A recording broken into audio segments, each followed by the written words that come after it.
শ্রীকৃষ্ণ কলিযুগ সম্পর্কে কি ভবিষ্যৎবাণী করেছিলেন। নমস্কার বন্ধুরা, সেবা দৃষ্টি চ্যানেলে সকলকে জানাই স্বাগত। বন্ধুরা, আজ থেকে হাজার হাজার বছর আগে অর্থাৎ দ্বাপর যুগ ও কলিযুগে সন্ধিক্ষণে ভগবান শ্রীকৃষ্ণ পঞ্চ পাণ্ডবকে উদ্দেশ্য করে 5টি ভবিষ্যৎবাণী করেছিলেন কলিযুগ সম্পর্কে। আর এই ঘটনা লিপিবদ্ধ করা হয়েছিল উদ্ভব গীতা গ্রন্থে। বলাই বাহুল্য, ঈশ্বরের বাক্য কখনো বিফল হয় না। আর তাই আজ এই ঘোর কলিযুগ এসে সেই 5টি ভবিষ্যৎবাণী মিলে গিয়েছে অক্ষরে অক্ষরে। আপনাদের এই তথ্যের মাধ্যমে জানাবো পঞ্চ পাণ্ডব ও ভগবান শ্রীকৃষ্ণের মধ্যেকার যে ঘটনাটি, যার মাধ্যমে কলিযুগ সম্পর্কে চমকে যাওয়ার মতো 5টি ভবিষ্যৎবাণী করেছিলেন ভগবান শ্রীকৃষ্ণ। সময়টা দ্বাপর যুগের শেষ ভাগের। কুরুক্ষেত্রের যুদ্ধ অতিক্রান্ত হয়েছে বহু বছর। হস্তিনাপুরে পঞ্চ পাণ্ডব মিলে রাজত্বও করেছে বহুকাল। আর অন্যদিকে দরজায় কড়া নাড়ছে ভয়ঙ্কর কলিযুগ। এমনই এক সময় পঞ্চপাণ্ডব একদিন ভগবান শ্রীকৃষ্ণকে প্রশ্ন করেছিলেন, হে মাধব, আমরা শুনতে পেয়েছি কলিযুগ আগত প্রায়, কিন্তু কলিযুগের বৈশিষ্ট্য সম্পর্কে আমরা খুব ভালোভাবে অবগত নই। আপনি দয়া করে আমাদেরকে কলিযুগ সম্পর্কে ধারণা প্রদান করুন। পাণ্ডবদের অনুরোধ সত্ত্বেও ভগবান শ্রীকৃষ্ণ সরাসরি তাদের প্রশ্নের উত্তর প্রদান করলেন না। তিনি বললেন, হে পাণ্ডুপুত্রগণ, এখন আমি এখান থেকে 5 দিন 5টি তীর নিক্ষেপ করব। আপনাদের কাজ হবে সেই 5টি তীর কুড়িয়ে আবার আমার কাছে ফিরিয়ে আনা। তবে তীর কুড়িয়ে আনার সময় আপনার চারপাশে কি ঘটছে তা অবলোকন করতে ভুলবেন না। এই 5টি তীর ফিরিয়ে আনার পর আমি আপনাদের প্রশ্নের উত্তর দেব। পাণ্ডবগণ সানন্দে শ্রীকৃষ্ণের কথায় রাজি হলেন এবং শ্রীকৃষ্ণ তার ধনুক দিয়ে 5 দিকে 5টি তীর নিক্ষেপ করলেন। আর এর সাথে সাথে পাণ্ডবগণ বেরিয়ে পড়লেন তীরগুলোকে কুড়িয়ে ফিরিয়ে আনার জন্য। অল্প কিছুক্ষণের মধ্যেই পঞ্চ পাণ্ডবের প্রত্যেকেই একটি করে তীর হাতে নিয়ে ফিরে এলেন শ্রীকৃষ্ণ দরবারে।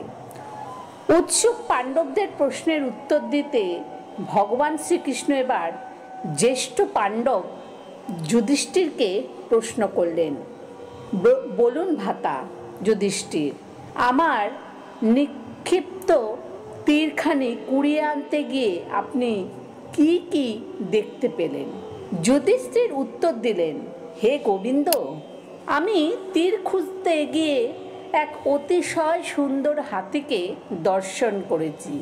হাতিটি জলাশয়ে দাঁড়িয়ে জলকেলি করছিল, কিন্তু আশ্চর্যের ব্যাপার হচ্ছে হাতিটির সুর ছিল 2টো। এই ঘটনার সাথে কলিযুগের কি সম্পর্ক?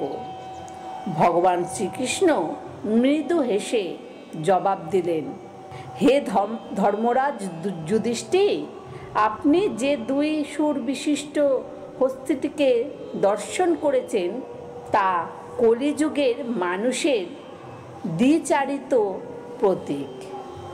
কলিযুগের বেশিরভাগ মানুষ হবে মিথ্যেবাদী এবং স্বার্থপর। তারা মুখে এক কথা বললেও কর্মক্ষেত্রে সম্পূর্ণ ভিন্ন থাকবে। অর্থাৎ কথা, প্রতিশ্রুতি এবং কাজের মধ্যে কোনো মিল তাদের থাকবে না।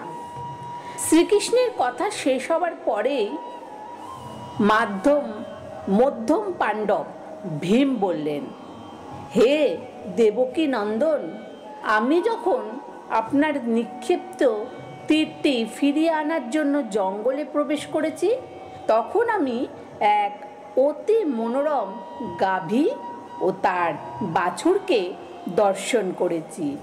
আমি দেখেছি বাছুরটি পরম তৃপ্তি সহকারে গাভীটির স্তন থেকে মাতৃদুগ্ধ পান করছে, আর গাভীটির পরম মমতায় তার বাছুরটির শরীর লেহন অর্থাৎ চেটে দিচ্ছে। কিন্তু দুঃখের বিষয়, মা গাভীটি এতটাই তীব্রভাবে বাছুরটির শরীর চাটছে, তাতে বাছুরটির শরীরের চামড়া ছুলে যাচ্ছে এবং সেখান থেকে রক্তক্ষরণ হচ্ছে। এখন আপনি বলুন কেশব, গোমাতাও বাছুরের এই কাহিনীটির সাথে কলিযুগের কি সম্পর্ক? ভগবান শ্রীকৃষ্ণ আবারও তার সেই ভুবন ভোলানো মৃদু হাসি হেসে বললেন, ভাতা ভীম, আপনি যে গাভীটিকে দর্শন করেছেন সেটি কলিযুগের মাতা পিতাদের একটি প্রতীকী রূপ। এ যুগের পিতামাতা তাদের সন্তানদের প্রতি অন্ধভাবে আসক্ত হয়ে পড়বে এবং তাদের এই অন্ধ স্নেহ ও তাদের অতিরিক্ত ভালোবাসাই তাদের সন্তানদের ক্ষতির কারণ হয়ে উঠবে। এর ফলে সন্তানরা হয়ে উঠবে বিচার বুদ্ধিহীন ও পরনির্ভরশীল এবং একসময় তারা অসৎ পথে গমন করতেও পিছপা হবে না। মোট কথা, পিতামাতার এই অন্ধ স্নেহে আগামীতে সন্তানের স্বাভাবিক ও সুস্থ জীবনযাপনে বড় বাধা হয়ে দাঁড়াবে। অন্যদিকে মা গাভীটি যেভাবে তার বাছুরটির উপর অতি স্নেহে আসক্ত, তেমনি কলিযুগের পিতামাতাদেরও তাদের সন্তানদের প্রতি আসক্ত এতটাই বেড়ে যাবে যে পিতা মাতা তাদের জীবনের অন্য সব সম্পর্কের প্রতি অন্ধ হয়ে যাবেন।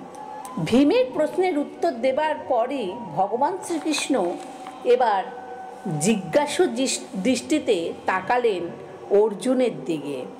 অর্জুন বললেন, হে মাধব, আপনার নিক্ষিপ্ত তীর কুড়িয়ে আনতে গিয়ে আমিও এক অদ্ভুত ঘটনার সাক্ষী হয়েছি। তীর অন্বেষণ করতে করতে আমি নদীর তীর ধরে সামনের দিকে এগিয়ে যাচ্ছিলাম। এ সময় নদীতে ভাসমান একটি দুর্গন্ধযুক্ত মৃতদেহ আমার দৃষ্টিগোচর হয়। আমি দেখতে পাই সেই মৃতদেহের উপরে বসে একটি শকুন সেই মৃতদেহের পচা মাংস খুবলে খুবলে ভক্ষণ করছে। তবে অবাক করার মতন ব্যাপার হচ্ছে, সেই শকুনটির দুই ডানার উপরে স্পষ্ট অক্ষরে লেখা রয়েছে মহাপবিত্র বেদ মন্ত্র। পরবর্তীতে আমি আপনার নিক্ষিপ্ত তীর খানে কুড়িয়ে ফেরত এনেছি বই কি, তবে সেই বিভৎসতাকে ভুলতে পারছি না কিছুতেই। অর্জুনের মনের অবস্থা বুঝতে পারলেন ভগবান শ্রীকৃষ্ণ। তিনি বললেন, হে পার্থ, তোমার দেখায় ওই শকুন পাখিটি কলিযুগের ভণ্ড সাধকদের একটি প্রতীকী রূপ। কলিযুগের ভণ্ড সাধকের পরিমাণ বহুগুণ বৃদ্ধি পাবে। এই সকল ভণ্ড সাধকদের ধার্মিক, জ্ঞানী ও আধ্যাত্মিক শক্তি সম্পূর্ণ হিসাবে জগতে খ্যাতি বিরাজ করবে। তবে তাদের প্রকৃত মানসিকতা হবে শকুনের মতো ধূর্ত ও স্বার্থন্বেষী। তারা বাইরে ধার্মিক বেশ ধারণ করবে, ধর্মজ্ঞ হিসাবে নিজেকে প্রচার করবে এবং আধ্যাত্মিক শক্তি সম্পন্ন হিসাবে নিজেকে মানুষের কাছে তুলে ধরবে, কিন্তু আসলে তারা হবে শাস্ত্রজ্ঞানে অজ্ঞ।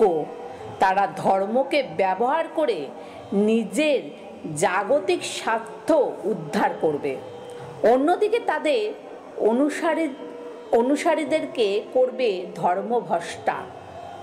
অর্জুনের প্রশ্নের উত্তর দেওয়ার পরই চতুর্থ পাণ্ডব নকুল বললেন, হে যাদব শ্রেষ্ঠ, আপনার নিক্ষিপ্ত তীর অন্বেষণে গিয়ে আমিও এক অদ্ভুত ঘটনার দর্শন করেছি। তীরের সন্ধানে আমি যখন পাহাড়ের পাদদেশ ধরে সামনের দিকে যাচ্ছিলাম, তখন আমি লক্ষ্য করলাম এক প্রকাণ্ড পাথরখণ্ড পাহাড়ের চূড়া থেকে তীব্র বেগে গড়িয়ে সমতলের দিকে ধাবিত হচ্ছে। পাথরখণ্ডটি এতটাই ভারী ছিল যে পাহাড়ের উপরে মোটা গাছগুলোও সেটাকে আটকাতে পারছিল না। বড় বড় গাছের ধাক্কা খাওয়ার পরেও পাথরখণ্ডটির গতি কমছিল না।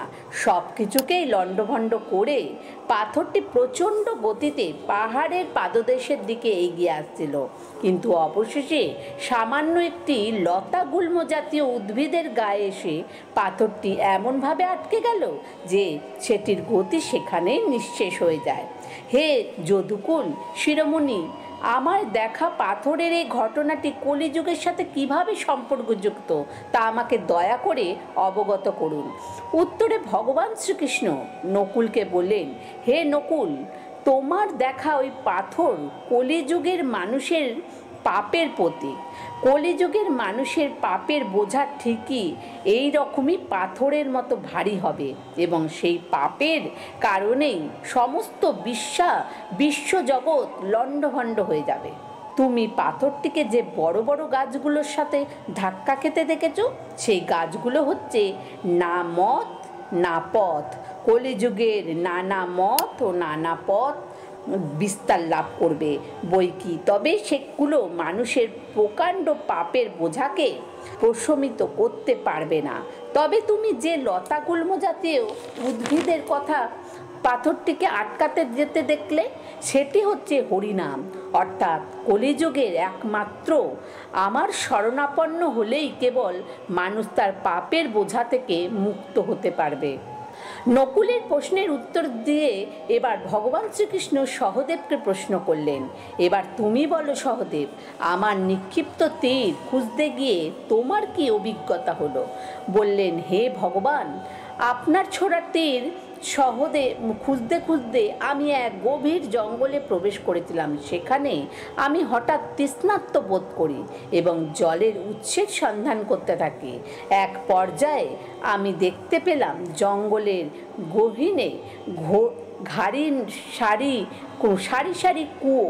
আমি একটি কুয়ো থেকে নিজের তৃষ্ণা নিবারণ করলাম, কিন্তু পরক্ষণেই আমি খেয়াল করলাম সবগুলো কুয়ো থেকেই জলের ধারা উপরে পড়ছে, কিন্তু একটি কুয়ো একেবারে শুষ্ক ও জলহীন।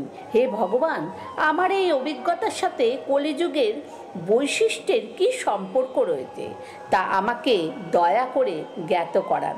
শ্রী ভগবান বিষ্ণু বললেন যে, হে মহাদেব, তোমার দেখা সেই কুয়োগুলো কলিযুগের মানুষের সামাজিক অবস্থান নির্দেশন করবে। কলিযুগে ধনী ও দরিদ্ররা পাশাপাশি অবস্থান করবে বই কি, তবে তাদের মধ্যে পারস্পরিক কোনো সৌহার্দ্য থাকবে না। সমাজের কোনো দুর্বল বা দরিদ্র মানুষ কখনোই সফল বা ধনীদের কাছ থেকে কোনো প্রকার সাহায্য পাবে না। ঠিক যেমন জলপূর্ণ কুয়োগুলো জল উপচে পড়লেও শুষ্ক কুয়োটি তাদের থেকে এক ফোঁটাও জলও পায়নি, তদ্রূপ সমাজের বিত্তবানরা গরিবদের অর্থের অপচয় করলেও অভাবী মানুষকে কখনো সাহায্য করবে না, বরং সুযোগ পেলে তাদেরকে শোষণ করতেও ছাড়বে না। তো এই ছিল ভগবান শ্রীকৃষ্ণের কলিযুগ সম্পর্কে 5টি ভবিষ্যৎবাণী। আজ থেকে হাজার হাজার বছর আগে পরমেশ্বর ভগবান শ্রীকৃষ্ণ সেই ভবিষ্যৎবাণীগুলো আজকের দুনিয়ায় কতটুকু সত্য তা বিচারের ভার আপনাদের উপরে রইল। তবে এগুলো ছাড়াও অর্জুনকে গীতার জ্ঞান প্রদান করার সময় কলিযুগ সম্পর্কে তিনি আরও বেশ কিছু ভবিষ্যৎবাণীও করেছিল। বন্ধুরা, আজ আমার কথাটি ভালো লাগলে অবশ্যই একটা লাইক করুন এবং শেয়ার করুন, আর চ্যানেলটিকে সাবস্ক্রাইব করে আমাদের পাশে থাকুন। ধন্যবাদ।